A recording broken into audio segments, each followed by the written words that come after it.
বর্তমান চিকিৎসা ব্যবস্থা আছে একটা রোগীকে বড় রোগী বানানো যায় কি করে, আর ওষুধ থেকে কেন আরও ওষুধে নিয়ে আসা যায়, সে যেন আরও বড় রোগী হয়, একটা সিরিয়াস রোগী হয়, সেই রোগের উন্নতি করার জন্য, রোগীকে আরও উন্নত রোগী বানানোর জন্যে। হ্যাঁ, এটা হলো এখনকার চিকিৎসা ব্যবস্থা আপনারা যেটা নিচ্ছেন। শক্তিশালী মুমিন আল্লাহর কাছে বেশি প্রিয়। এখানে শক্তি বলতে শারীরিক শক্তি, মানসিক শক্তি, আত্মিক শক্তি, আমল, আখলাক, ইমানি শক্তি, সকল শক্তি এখানে বোঝানো হয়েছে। আসসালামু আলাইকুম, সবাই ভালো আছেন? আলহামদুলিল্লাহ, আল্লাহ তাআলা সবাইকে ভালো রাখুক, সুস্থ রাখুক, সেই কামনা করি। আর সর্বপ্রথম আমরা দেখেন এই পৃথিবীতে যে এসেছি, আমার মহান রব তিনি আমাদেরকে সৃষ্টি করে এই পৃথিবীতে পাঠিয়েছেন। এবং আপনারা খেয়াল করেন যে আজকে যে রোগগুলো হচ্ছে, যেগুলোকে আমরা লাইফস্টাইল ডিজিজ বলছি, অর্থাৎ আমরা যে রোগগুলোতে এখন আক্রান্ত হচ্ছি, বিশেষ করে যে রোগগুলোর ওষুধ চলবে, যেমন যে রোগগুলোর ওষুধ আছে সেগুলো কিন্তু ওষুধ চলে না। যেমন ধরেন টাইফয়েড, ম্যালেরিয়া, এগুলোর চিকিৎসা আছে, তো ওষুধ কয়েকদিন খাওয়ার পরে রোগ ভালো হলে আর খেতে হয় না। কিন্তু খেয়াল করেন ডায়াবেটিস, ওষুধ চলবে চলবে চলবে চলতে চলতে তারপর একদিন বলবে ইনসুলিন লাগবে, ইনসুলিন দিতে দিতে দিতে দিতে তারপর রোগীটা একসময় ইনসুলিন সহ কবরে যাবে, তার কোনো মুক্তি নেই। এই চলছে কেন? কারণ ওষুধ দিয়ে রক্তের চিনি কমানো হয়, ইনসুলিন দিয়ে রক্তের চিনি কমানো হয়, কিন্তু রোগের মূল কারণ ডায়াবেটিস কেন হয়েছে, সেই কোষে ওভারলোড, সেটাকে দূর না করে বরং অতিরিক্ত আমরা ওষুধ নির্ভর হয়ে বারবার ওষুধ খেয়ে এই ইনসুলিন বা ওষুধ ব্যবহার করে রক্তের চিনি কমাতে গিয়ে দেখা যাচ্ছে আমরা 6 বেলা চিনি খাচ্ছি, আবার ওষুধ ইনসুলিন দিয়ে এই চিনিকে কোষে ঢুকিয়ে কোষের আবার 12টা বাজাচ্ছে, ওভারলোড হচ্ছে। তো এই যে একটা আমাদের এটাকে বলে ভিসিয়াস সাইকেল, মানে এমন একটা চক্র যেখান থেকে বেরোতে পারছি না। তো এই ডায়াবেটিস অর্থাৎ রক্তের চিনি, আপনি যদি ওষুধ দিয়ে ভালো হয়ে যেত তাহলে কী হতো? আপনি একটা ডায়াবেটিস হয়েছে, চিনি বেড়েছে, ওষুধ খাইছেন, চিনি ভালো হয়ে গেছে, আর জীবনে হবে না। তো এখন এটা তো কোনো রোগ না যে ভালো হয়ে যাবে বা খারাপ হয়ে যাবে, এটা হচ্ছে ডিসিপ্লিন। অর্থাৎ আপনার যেমন ম্যালেরিয়া একটা রোগ, তার একটা জীবাণু আছে, যেমন টাইফয়েড একটা রোগ, তার একটা জীবাণু আছে। এখন ওই জীবাণু ওষুধ দিয়ে মারা যায়, কিন্তু ডায়াবেটিসের জীবাণু কি ওষুধ দিয়ে কি মারবেন আপনি? বুঝতে পারছেন তো? যেই রোগের কোনো ওষুধ নাই সেই রোগে ওষুধ খেয়ে মানুষই মারা যায়, তবে ধীরে ধীরে ধীরে আস্তে আস্তে যায় আর কি। রাসূল সাল্লাল্লাহু আলাইহি ওয়াসাল্লাম কী খেতে পছন্দ করতেন জানেন? উনি কিন্তু হালাল এবং তৈব খাইতেন। তাহলে তৈবের মানে আমরা জানি না, যদিও এখন তৈবের ব্যাখ্যা গুরুত্ব বহন করে, তখন এত গুরুত্ব ছিল না। কারণ তৈব মানে কল্যাণ খাবার, তৈব মানে পবিত্র, প্রকৃত, রিয়েল। হ্যাঁ, আল্লাহ যেভাবে যেমন দিয়েছেন তেমন। বিকৃত খাবার তৈব হতে পারে না। তাহলে প্রসেসড ফুড মানে কি? বিকৃত খাবার। ফার্মের মুরগি মানে তৈব। আচ্ছা বলেন তো, ধরেন আপনি দেশি রাতা মোরগ আর ফার্মের মুরগি, আপনাকে বলা হলো কোনটা ভালো, আপনি কি বলবেন? কিন্তু আপনি খাবেন হলো খারাপটা। তার মানে আপনি নিজের জন্য পছন্দ করছেন নোংরা জিনিস। তাহলে উত্তমটাই হলো আপনার, আল্লাহ তাআলা বলেছেন খেতে, মানে তৈব। তৈব মানে উত্তম, প্রকৃত, রিয়েল। ফেক খাবার খেয়ে আপনি তো ফেক হয়ে যাবেন, তখন তো ডিজিজ হয়ে যাবে। তার মানে একটা বিল্ডিং বানাতে হলে রড, সিমেন্ট, ইট, বালু সবচেয়ে খারাপগুলো দিলে ভালো বিল্ডিং হবে, তাই না? তাহলে আমি যদি খারাপ খাবার খাই, ডিম, মাছ, মাংস, চাষের ডিম, চাষের মুরগি, চাষের ছাগল, চাষের গরু, তারপরে চাষের সবজি, তারপর সয়াবিন তেল, আমিও একটা বিরাট শক্তিশালী হয়ে যাবো নাকি?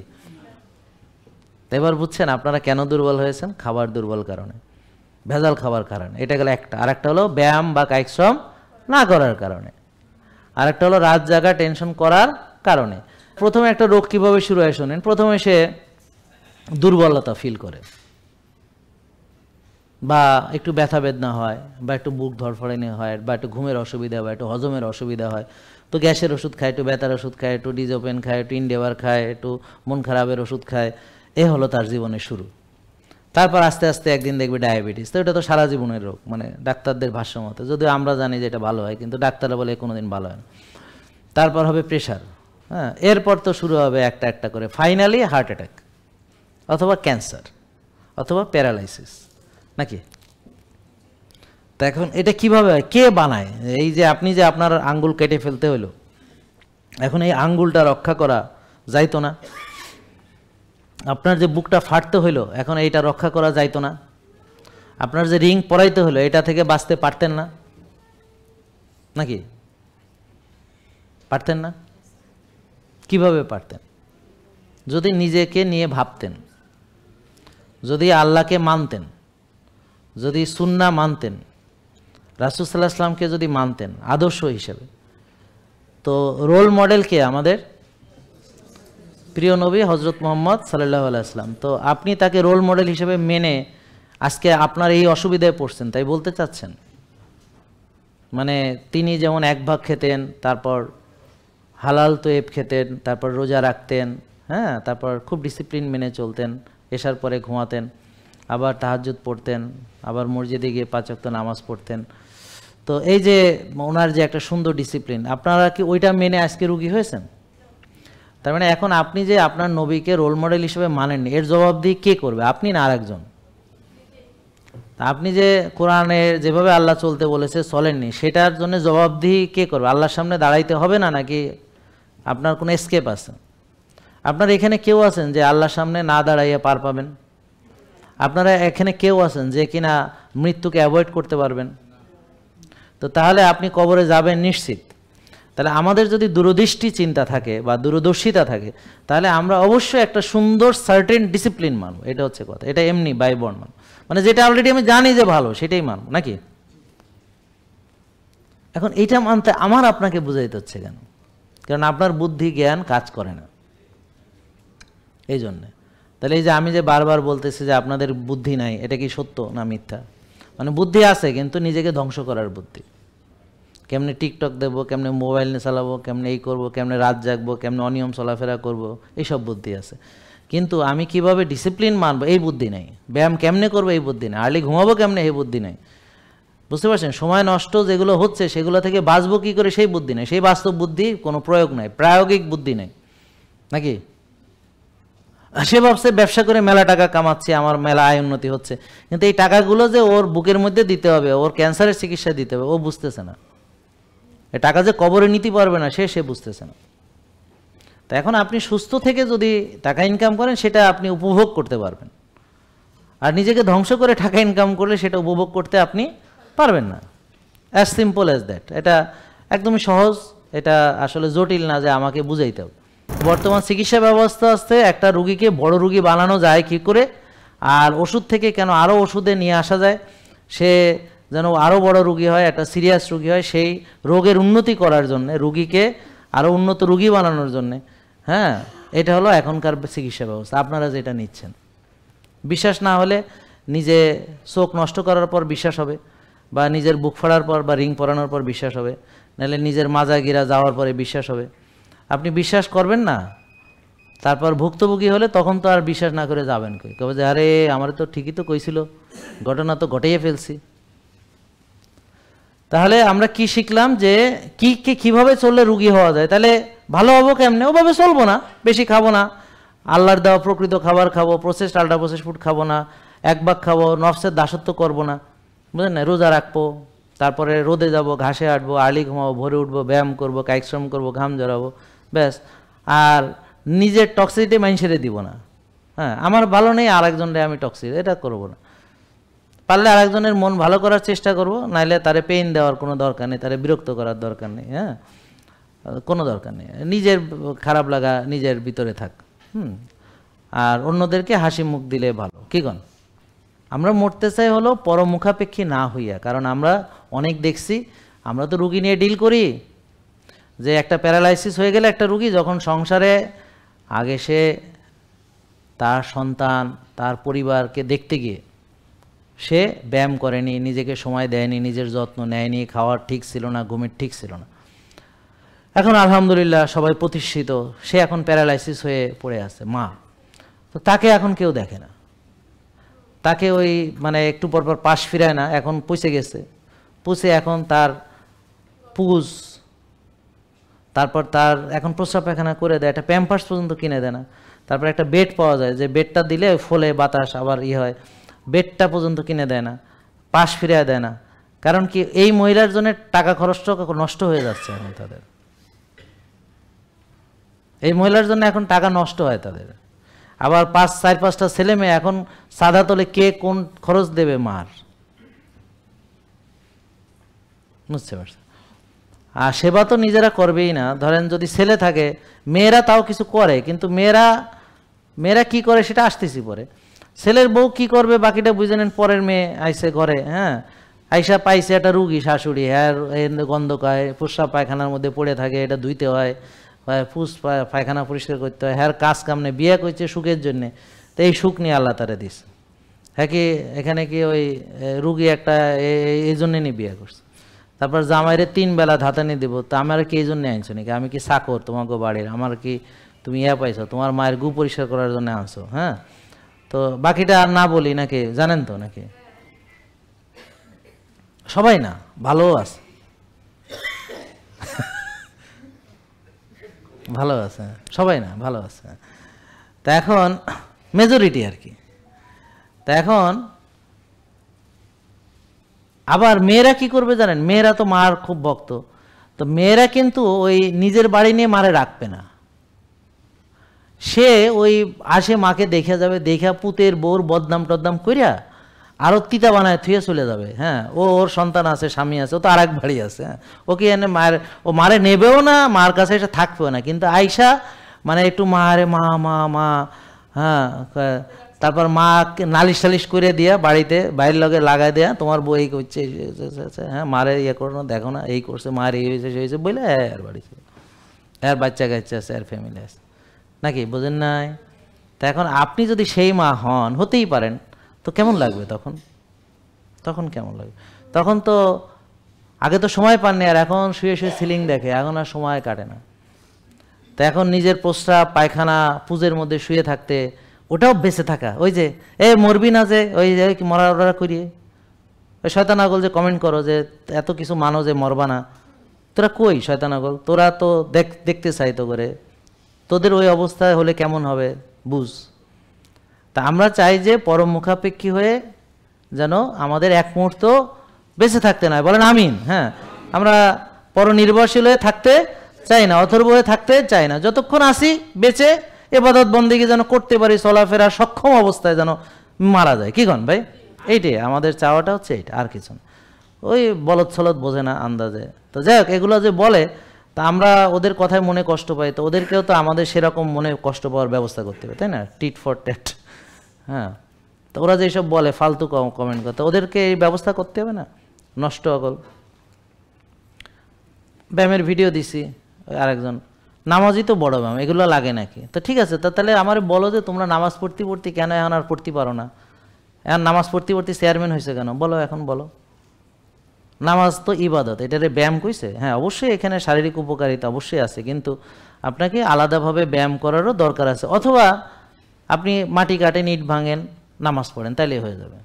বুঝলেন না কথা নাকি?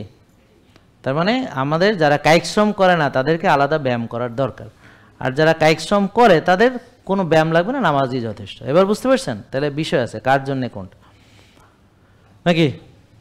এখন বলতে পারেন রাসূল সাল্লাল্লাহু আলাইহি ওয়াসাল্লাম জিমে গেছেন কিনা। হ্যাঁ, তো রাসূল সাল্লাল্লাহু আলাইহি ওয়াসাল্লাম জিমে যাননি, কিন্তু ওনার যে ঢাল তরবারি আছে না, ওটা উল্টাইতে গেলে আপনি মানে ওনাদের সময় দেখছেন এই তরবারি ঢাল দেখছেন নাকি? আপনারা যাই দেখেন, একটা উষা করলে আপনি 3-4 জন মিলে একটা উষা করতে পারবেন না। বর্ম, হ্যাঁ, আপনারা দিলে পরে আপনি বর্মের ওজনেই ভিড়মি খাবে।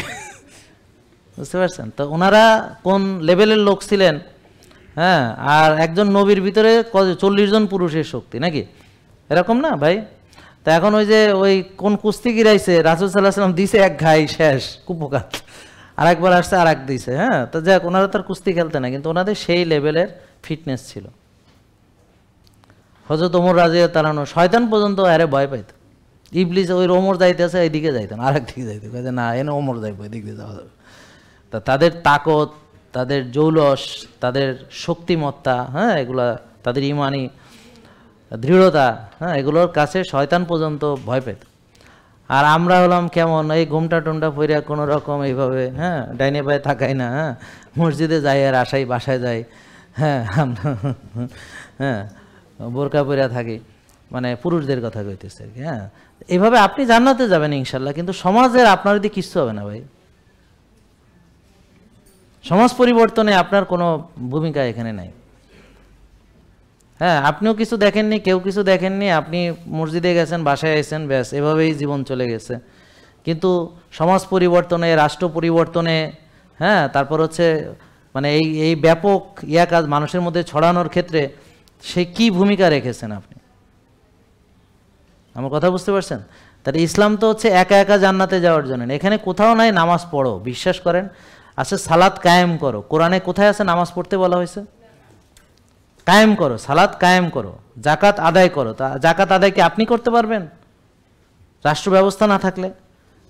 তাহলে তা আপনারা কোরআন হাদিস বুঝেন নাকি? আসলে নামে মুসলমান থাকলে তো হবে না, আমাকে বুঝতে হবে যে কি বলেছে। এই জন্যে আমরা একা একা জান্নাতে যাওয়ার জন্য আমাদের পৃথিবীতে পাঠায় নাই। তাহলে রাসূল সাল্লাল্লাহু আলাইহি ওয়াসাল্লাম একা একা জান্নাতে চলে যেতেন, তাহলে উনি এত কষ্ট করতেন না। উনি ওই পাইছে, ঠিক আছে, আর কাউরে কমু না। হেরা গুহা থেকে আইসা চুপচাপ বসে রয়েছে, কাউরে কয় নাই। কিন্তু উনি কি করছে? না, উনি জীবনের ঝুঁকি নিয়ে সবাইকে বলছে, দাওয়াত দিছে। দাওয়াত দেওয়ার পরেই আলামিন থেকে এবার হয়ে গেছে সবাই শত্রু। তো সত্য হলো এরকম যে সত্য মুহূর্তেই মানে সবাই সব বাতিল আপনার শত্রু হয়ে যাবে। সত্য প্রকাশ করার সাথে সাথে সকল বাতিল আপনার উপরে চড়া হবে। বুঝতে পারছেন? এটা আপনারা বুঝবেন, দেখবেন যে স্বার্থে না হলে সবাই খারাপ। দেখবেন কিছু দল একজন আরেকজনের পরম বন্ধু, আবার স্বার্থে আঘাত লাগলে শত্রু শুরু হয়ে যাব। হ্যাঁ, এরকম আর কি, মানে দেখেন না আপনারা। আর এই কয়েকদিনে তো মেলা পরিবর্তন দেখলেন, আরও দেখবেন, অপেক্ষা করেন, বুঝছেন, দেখতে থাকেন। তা এখন আমরা এই একা জান্নাতের জন্য আসি না, আমাদের কি করতে হবে? সমষ্টিগতভাবে, অর্থাৎ আপনি সুস্থ হয়ে আবার মানুষকে এই পথে ডাকতে হবে, এই কল্যাণ ছড়াইতে হবে, হক কথা সবাইকে বলতে হবে। ব্যাপারটা বুঝতে পারছেন? এর জন্য দরকার হচ্ছে শক্তির চর্চা। শক্তিশালী মুমিন আল্লাহর কাছে বেশি প্রিয়। এখানে শক্তি বলতে শারীরিক শক্তি, মানসিক শক্তি, আত্মিক শক্তি, আমল, আখলাক, ইমানি শক্তি, সকল শক্তি এখানে বোঝানো হয়েছে। আপনারা ব্যাখ্যায় দেখবেন, এটার ব্যাখ্যাতে আছে সব ধরনের শক্তি। তার মানে শক্তিশালী খাবার খাওয়া, শক্তির চর্চা করা, এটা আপনার আল্লাহরই হুকুম, নাকি? তাহলে আপনারা যে দুর্বল হয়েছেন, এটা হওয়া উচিত হয় নাই, এটা আল্লাহর হুকুম অমান্য হয়েছে। আর আলেমরা যে শক্তি চর্চা করে না, এটা আমি মনে করি অন্যায়। তারা বুঝে কিনা তা যায় না। তাদের উচিত আমাদেরকে নেতৃত্ব দেওয়া, সবচেয়ে বেশি শক্তিশালী কাজ সে করব, তারপর আমরা যাই করব। মানে আমি নেতা বলতে এটা বুঝি। আমি নেতা বলতে নেতাই না পোতাই না বুঝি না, আমি বুঝি না। অন্তত আমি বুঝি আমার নেতা আমার চেয়ে শক্তিশালী হইব। তেন কাউরে পাই না বলে এখন আমি এরকম নেতা বাইছে নিতে পারিনি, আপাতত নিজেই নেতা আছি। কথা বুঝতে পারছেন? তো এই জন্যে সার্বিকভাবে, অর্থাৎ নেতা হইতে হলে আপনাকে আধ্যাত্মিক, আত্মিক, মানসিক, শারীরিক সব দিকে, আমল, আখলাক, প্রতিটা জায়গায় আপনাকে শক্তি পরিচয় দিতে হবে, সামর্থ্যের পরিচয় দিতে হবে। ব্যাপারটা বুঝতে পারছেন? এটা আমরা কার মধ্যে পেয়েছি? আমার প্রিয় নবী হযরত মুহাম্মদ সাল্লাল্লাহু আলাইহি ওয়াসাল্লাম। তাহলে সেনানায়ক কে ছিলেন? রাষ্ট্র পরিচালনা কে করতেন? ইমামতি কে করতেন?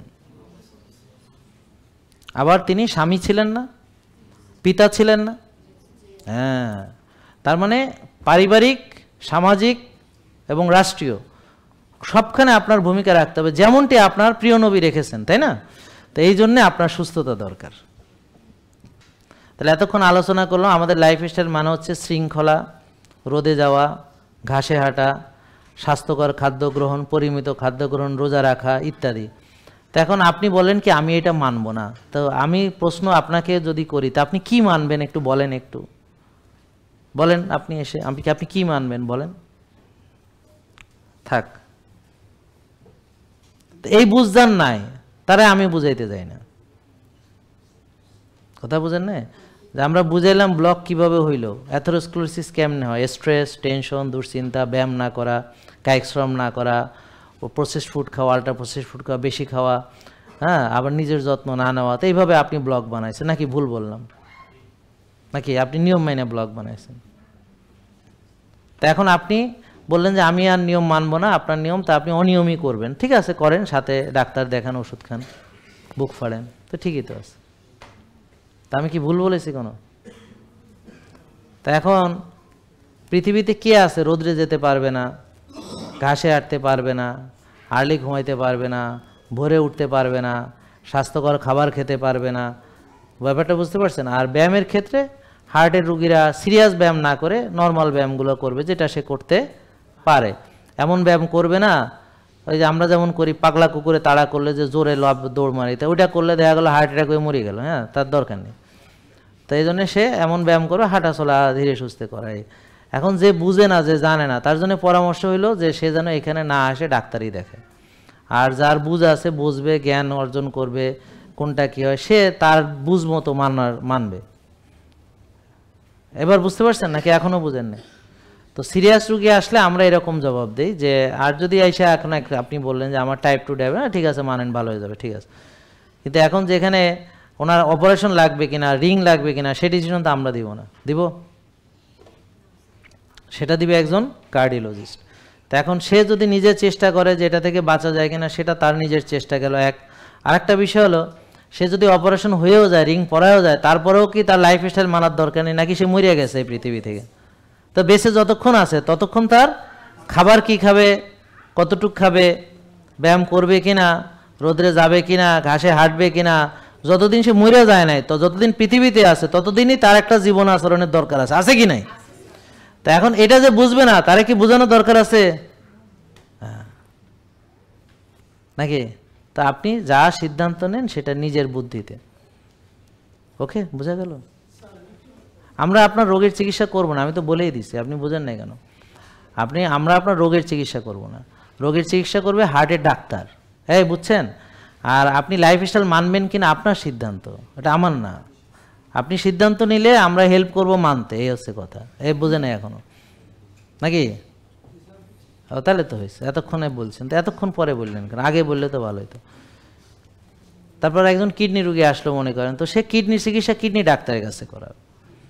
আর তার একটা ডাক্তার তো তার ওষুধ দেবে, চিকিৎসা করবে, কিন্তু তার কি একটা লাইফস্টাইল মানতে হবে না? সে তো এসে রাত্রে ঘুমাইতে হবে। এখন ঘুমাবে কখন, এটা আমাদের একটা পরামর্শ আছে। উঠবে কোন সময়, এই ব্যাপারে আমাদের একটা পরামর্শ আছে। ডাক্তার তো আর তারে খালি ওষুধ দিয়েই খালাস। হ্যাঁ, কয়টায় ঘুমাইতে যাবে, ঘুমানোর কয় ঘন্টাকে খাওয়া শেষ করবে, হ্যাঁ, তারপরে খাবে কখন আবার, এগুলো ব্যাপারে কি তার গাইডলাইন আছে নাকি? কি বুলেট কফি? ও ডাব, হ্যাঁ। হ্যাঁ, বুঝছেন কথা? এখন সে ডাবের পানি খাবে নাকি কোক খাবে, এটা আপনার একটা স্বাধীনতা আছে। আপনি সয়াবিন তেল খাবেন নাকি নারকেলের তেল খাবেন, এখানে আপনার একটা ডিসিশন মেকিং আছে নাকি? বুঝেন নাই কথা?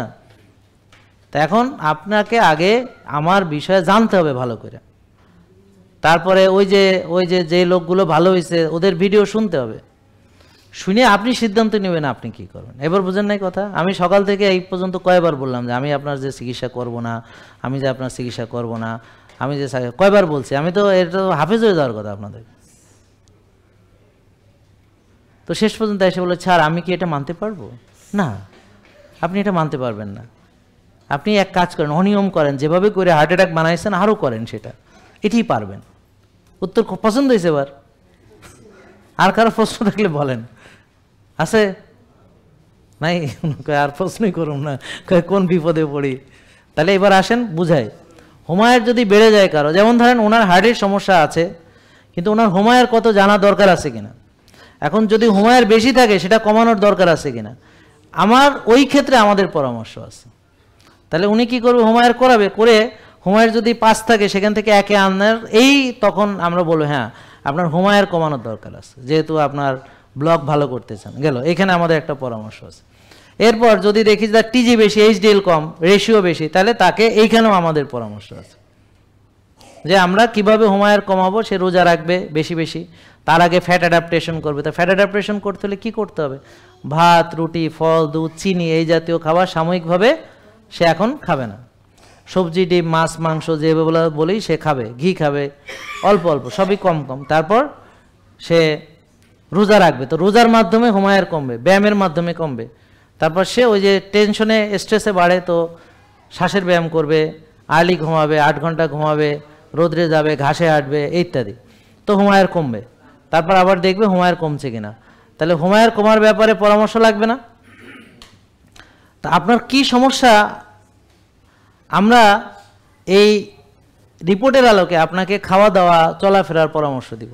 তো এখানে রোগের চিকিৎসা হয় কি করে? ধরেন ডাক্তার প্রেশারের ওষুধ দিছে, তো প্রেশারের চিকিৎসা করে আপনার মেডিসিন ডাক্তার। ডায়াবেটিস ডাক্তার আপনাকে ইনসুলিন দিছে, তো উনি আপনার ডায়াবেটিসের চিকিৎসা করে। ব্যাপারটা বুঝছেন? কিডনি ডাক্তার কিডনির চিকিৎসা করে। আমরা তো কোনো রোগের চিকিৎসা করি না, এটা বোঝেননি কেন? আমরা কি করি, রোগ কেন হয়, রোগের মূল কারণ, সেটা দূর করার জন্য যা যা দরকার সেটা আমরা পরীক্ষা করি। যেমন আমার ভিটামিন ডি কম, সেটা একটা রোগের কারণ, তা আমরা ভিটামিন ডি বাড়ানোর জন্য পরামর্শ দিই। আপনি ব্যায়াম করেন না, এটা একটা রোগের কারণ, তো ব্যায়াম করার পরামর্শ দিই। আপনার সুগার বেশি, তো এখন সুগার কমানোর পরামর্শ দিই। আপনার ইনসুলিন বেশি, ইনসুলিন কমানোর পরামর্শ দিই। আপনার প্রদাহ বেশি, প্রদাহ কমানোর পরামর্শ দিই। আর এই সমস্যার ফলে মূল ওই 60-70টা রোগ হয়, তার ভিতরে ব্লক হয়, রিং পরানো লাগে, বুক ফাড়া লাগে, তো ফ্যাটি লিভার হয়, যেটা সকালে বলছি না, সকাল থেকে এই পর্যন্ত বারবার বলা হয়েছে। তো এখন ওনার চিকিৎসা করে কোষখালি হবে? ডাক্তার দেখে কোষখালি হবে? তা কোষখালি হবে কেমনে? এই নিয়ম মেনে। আমার কথা বুঝতে পারছেন? এখন এই নিয়ম আপনি মানবেন কিনা আমারে জিজ্ঞেস করতেছেন। তাহলে আমার উত্তর হলো না বুঝলে আপনি ওয়ালাইকুম আসসালাম ওয়া রাহমাতুল্লাহ। নাকি বুঝেন নাই? যে আপনার ভিটামিন ডি 15, আপনার এখন 100 বানানো লাগবে কিনা আমাকে যদি জিজ্ঞেস করেন, তাহলে আমার কথা হলো আমি কেন উত্তর দিব? আমার যে শিখাইলাম আপনিই বলেন কত থাকতে হবে ভিটামিন ডি, তা আপনার আছে কত? তখন আপনি এসে জিজ্ঞেস, স্যার আমার তো 15 আছে, আমার কি বাড়াইতে হবে? নাকি বুঝেন নাই? তা আপনারা এতক্ষণ শিখাইলাম যে হুমায়ের 1 থাকতে হবে, তা আপনি রিপোর্টে পাইলেন যে হুমায়ের 5 আছে, স্যার আমার হুমায়ের কি 1 বানাইতে হবে? এতক্ষণ ধরে শিখাইলাম যে আমার ইনসুলিন থাকতে হবে 4-5, তা আপনি এসে বলেন আমার তো স্যার ইনসুলিন 22 আছে, আমার কি 4-5 করতে হবে নাকি? মানে ব্যাপারটা বুঝতে পারছেন? তা আমাদের অবস্থা হয়েছে কি বুঝেন না, টয়লেটে যাইতে হলে স্যার আমি কি টয়লেটে যেতে পারবো? ডাক্তারের জিজ্ঞাসা টয়লেটে যাব, তাহলে উনি কি রোদ্রে যেতে পারবে? আমি অনুমতি দিলে যাবে।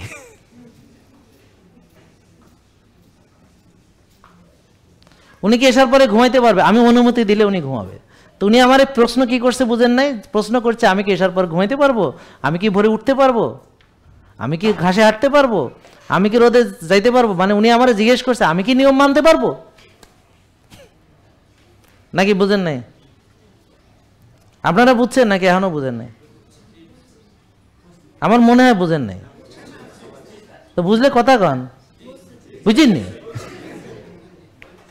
তা এখন আমি আসলে কাউকে আলাদাভাবে, ওই যে ওনারে বলেন আপনারা বলেন, আমাদের পরামর্শের ভিত্তিটা হলো যে এই রিপোর্টগুলা বা আপনার লাইফস্টাইল সংক্রান্ত প্রবলেমগুলা যদি আমরা আলাপ করে দেখি যে আপনি ব্যায়াম করেন না, তাহলে করতে হবে, কিভাবে করবেন সেটা আমরা গাইড করব। যদি দেখি যে আপনার ঘুমের সমস্যা কেমনে সমাধান হবে সেটা গাইড করব। যদি দেখি আপনি উল্টাপাল্টা খান খাবো একজন, তাহলে কেমনে কমায় খাইতে হবে এটার ব্যাপারে আমরা সাহায্য করব। যদি দেখি আপনার ওজন বেশি, সেটা কেমনে কমাইতে হবে, ব্যাপারটা বুঝতে পারছেন? আমরা তো লাইফস্টাইল নিয়ে কাজ করি, আমরা তো ডিজিজ নিয়ে কাজ করি না। তো এখন আপনি বলেন তাহলে রুগীরা কেন আসছে? রুগীরা আসছে এই কারণে যে এই জিনিস ঠিক হলে কোনো রোগই থাকবে না। তো দেখা গেল 14-15 ওষুধ খেতে আমাদের মাইনে এখন একটা ওষুধও লাগে না। কেন লাগে না? রোগ নাই, এই জন্য। রোগ নাই কেন? কারণ মূল ঠিক হয়ে গেছে, রোগের গোড়া কেটে দেওয়া হয়েছে রোগ গাছের। এবার বুঝছেন নাকি? আলহামদুলিল্লাহ, যাক। তাহলে হুমায়ের কত থাকতে হবে? 1, টিজিএইচডি রেশিও 2। তাহলে আপনার কত জানেন, দেখেন কিভাবে কমাইতে হবে, ওই ব্যাপারে আমরা সাহায্য করব।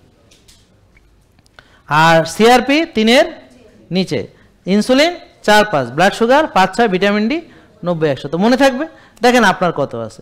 এখন যদি এইসব ব্যাপারে সাহায্য লাগে তখন বলেন, তখন আমরা আপনাকে সাহায্য করব, কিন্তু রোগের ব্যাপারে না। মনে থাকবে? হ্যাঁ, থ্যাংক ইউ। আসসালামু আলাইকুম। জেকে লাইফস্টাইল, ওষুধ মুক্ত সুস্থ জীবন।